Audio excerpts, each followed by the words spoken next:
Situation तो दिन ब दिन वहाँ ख़राब हो रही है। तो जैसे हम उर्मिया में रहते हैं, तो उर्मिया यूनिवर्सिटी मेडिकल साइंस में थे, वहाँ भी हालात ख़राब हो रही है दिन ब दिन। तेहरान में तो ज़्यादा ही है, हर दिन वहाँ कम से कम 20 से 25 स्ट्राइक्स हो रही है कैपिटल सिटी में, और रेजिडेंशियल एरिया में ज़्यादा हो रही है, जहाँ पे बहुत सारे इंडियन स्टूडेंट पढ़ते हैं। जो माहौल वहाँ देखा था उस हिसाब से लगा नहीं था कि ऐसे घर कभी जा पाएंगे, घर वालों से मिल पाएंगे। जब हालात ज़्यादा ख़राब होने लगी तो उन लोगों ने हमें एश्योरेंस दी कि हम हमको इवैक्यूएट करेंगे। तो 16 सुबह उन लोगों ने हमें पहले उर्मिया से एक आर्मीनियन बॉर्डर लिया, फिर आर्मीनियन बॉर्डर से हमें आर्मीनियन के कैपिटल सिटी में लिया गया, फिर वहां से हमें यहाँ लाया गया। हर एक स्टेप पे, हर एक पॉइंट पे हमारी हेल्प की, यहाँ तक पहुँचाने में हमें आई डोंट थिंक किसी को भी कोई प्रॉब्लम हुई होगी। हम उसके लिए बहुत ग्रेटफुल है जो गवर्नमेंट ने रोल प्ले किया हमें यहाँ तक लाने में। Very, very thankful to the Indian government, whatever they did. Like it was so smooth for us. मतलब कोई परेशानी नहीं अभी तक। जैसे अगर हम अभी करंट सिचुएशन की बात करेंगे जो ईरान में है, वो काफ़ी मतलब ख़राब ही बोल सकते हैं आप, क्योंकि जो वहाँ के जो सिटीज़ है वो अभी बिल्कुल भी सेफ़ नहीं है। अगर स्टूडेंट्स की बात करेंगे तो हमारी सिटी थी जहाँ हमारी university, that was much safer than other universities. लेकिन जो बाकी यूनिवर्सिटीज़ के बच्चे हैं वो ज़्यादा ड्रेस्टिक सिचुएशंस में है एज़ कम्पेयर टू हमारी यूनिवर्सिटीज़ के। जैसे हमारे वहाँ अटैक्स बढ़ने लगे तो हमारे गवर्नमेंट ने जिन्होंने हमें हेल्पलाइन नंबर्स दिए थे उनसे कॉन्टैक्ट करके उन्होंने हमें वहाँ से जल्द इवैक्यूएट किया। हमें जो फैसिलिटी चाहिए थी वहाँ से इवैक्यूएशन के लिए, हमारे पासपोर्ट्स, हमारे लिए बसेस अरेंज करना, हमारे लिए फ़्लाइट्स बुक करना और हमें यहाँ तक पहुँचाना, वो उन्होंने काफ़ी जल्दी किया और बहुत हमारे साथ कोऑपरेटिव रहे थे। सिचुएशन तो दिन ब दिन वहाँ ख़राब हो रही है। तो जैसे हम उर्मिया में रहते हैं, तो उर्मिया यूनिवर्सिटी मेडिकल साइंस में थे, वहाँ भी हालात ख़राब हो रही है दिन ब दिन। तेहरान में तो ज़्यादा ही है, हर दिन वहाँ कम से कम 20 से 25 स्ट्राइक्स हो रही है कैपिटल सिटी में, और रेजिडेंशियल एरिया में ज़्यादा हो रही है, जहाँ पे बहुत सारे इंडियन स्टूडेंट पढ़ते हैं। जैसे एक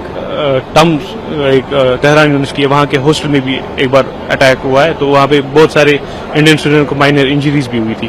तो हम इंडियन एम्बेसी के साथ कंटिन्यू टच में थे।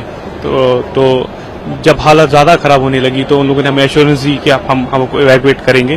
तो 16 सुबह उन लोगों ने हमें पहले उर्मिया से एक आर्मीनियन बॉर्डर लिया, फिर आर्मीनियन बॉर्डर से हमें आर्मीनियन के कैपिटल सिटी में लिया गया, फिर वहां से हमें यहाँ लाया गया। खुशी है वापस आने की क्योंकि हम सेफली वापस आ गए, लेकिन कहीं ना कहीं हमारी जो पढ़ाई छूट रही है we are worried about that also. वहाँ के हालात बहुत खराब है, वहाँ के लोग बहुत डरे हुए हैं। इवन जब हम आ रहे थे तो हमें वहाँ से बहुत कॉल्स आ रही थी कि यहाँ सिचुएशन एक्सट्रीमली क्रिटिकल है। बहुत ज्यादा अच्छे तरीके से, हमने शायद इतना एक्सपेक्ट भी नहीं किया था। हमारी डॉर्मेट्री डोर से लिटरली उन्होंने हमें लाया है।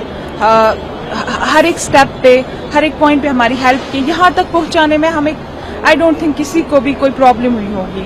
हम उसके लिए बहुत ग्रेटफुल है जो गवर्नमेंट ने रोल प्ले किया हमें यहाँ तक लाने में, सेंट्रल गवर्नमेंट ने। दुख भी है कि पढ़ाई छोटी पड़ रही है, 4th ईयर था तो मतलब उम्मीद थी कि पूरा करके ही वापस लौटेंगे, लेकिन अचानक से वापस आना पड़ा। उस बात की दुखी है, लेकिन खुश है कि अपने माँ बाप से मिलेंगे, क्योंकि जो माहौल वहाँ देखा था उस हिसाब से लगा नहीं था कि ऐसे घर कभी जा पाएंगे, घर वालों से मिल पाएंगे। I will really appreciate the Iranian people because they are like very strong. मतलब उस हिसाब से कि मतलब वो वैसे नहीं है कि कुछ हो जाए and they will shut down everything. उनका जो ईमान एतकाद है बहुत काफी ज्यादा अच्छा है, लाइक काफी, क्योंकि डरे नहीं, सब ठीक रखा। बजाय इसके कि हम चल रहे थे बसेस में, जैसे बम ब्लास्ट हो रहा था या कुछ भी, लेकिन काफी हद तक वो लोग काफी स्टेबल रखना चाहते हैं अपने हालात को। उनकी हॉस्पिटैलिटी बहुत अच्छी है, लाइक वो आए ही एस्कोम से है, तो obviously they were trying to make it easy for every person there regarding कि वो ईरानियन है या नॉन ईरानियन है। सो हाँ, आई होप कि वॉर एंड हो जाए और हम वापस चले जाए, क्योंकि हमारी अपनी पढ़ाई कंप्लीट हो जाएगी। Very, very thankful to the Indian government, whatever they did. Like it was so smooth for us. मतलब कोई परेशानी नहीं अभी तक, जस्ट कि अभी हमें थोड़ी सी परेशानी सफर करनी पड़ रही है, क्योंकि इनने हमारे लिए जो कश्मीर के बच्चे हैं खासकर, उनके लिए बसेस अरेंज की है। और अभी जो कि हम 3 दिन से हर एक कंट्री से दूसरी कंट्री से तीसरी कंट्री, हम नहीं है इस तैयार कि हम बसेस में जाए, और बसेस की हालत इतनी अच्छी अभी है अभी नहीं। अभी हम बस अपने चीफ मिनिस्टर साहब से यही रिक्वेस्ट करेंगे कि हमारे लिए थोड़ा सा अभी थोड़ी सी सहूलियत करें, ताकि हम भी अपने पेरेंट्स से जल्द मिल सके। हमारे माँ बाप भी परेशान है हमारे साथ साथ, बस यही है। लेटेस्ट खबरों के लिए लाइक, फॉलो और यूट्यूब पर सब्सक्राइब करें, बेल आइकन दबाएं, साथ ही विजिट करें swedishlive.com पर।